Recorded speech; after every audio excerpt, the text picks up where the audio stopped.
कथा में खाई पी दुश्मन थियो आहे यारो, कहिड़ी ॼास मयार हुनखे नूर मोहम्मद राहिमू चए।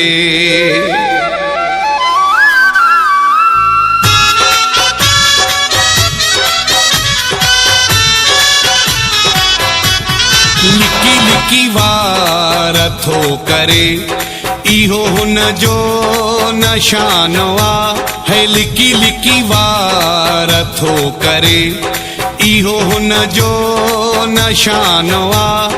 खाए भी मुझो गिला भी मुझी कहिड़ो भला जवानवा।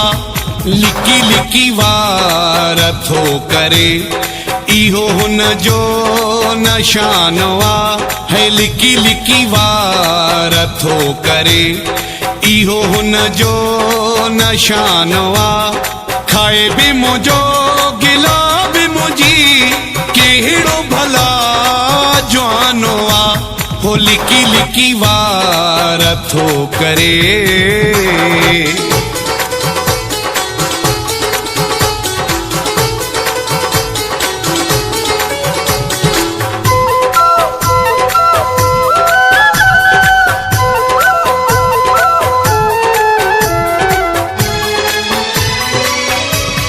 अखियूं ॾिसण जे लाइ रब साईं हिन ॾिनियूं।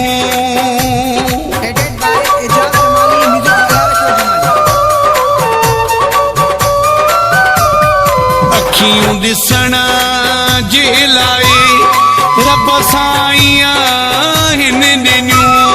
लालच में अची हुन अॼु, लालच में अची हुन अॼु विकियो पंहिंजो ईमानवा। लिकी लिकी वार थो करे इहो हुन जो नशानवा है। लिकी लिकी वार थो करे इहो हुन जो नशानवा।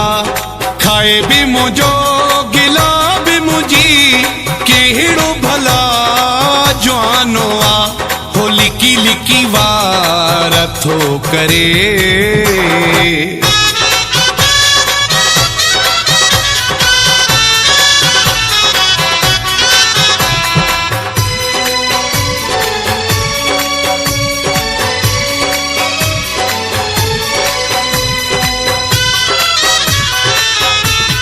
दोस्तीअ में हुन मूंखे वह जो सिलो ॾिनो।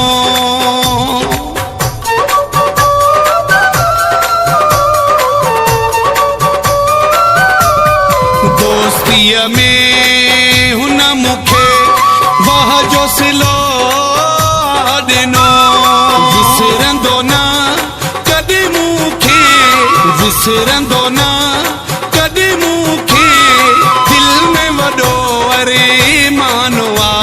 लिकी लिकी वार थो करे इहो हुन जो नशानवा है। लिकी लिकी वार थो करे इहो हुन जो नशानवा।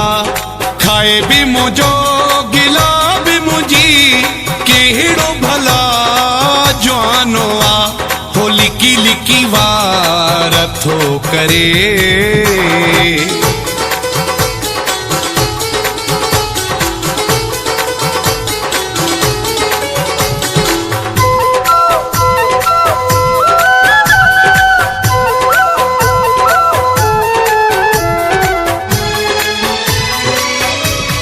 फौजी यासीन राजो चए कहिड़ा हुन ते दुख कयां।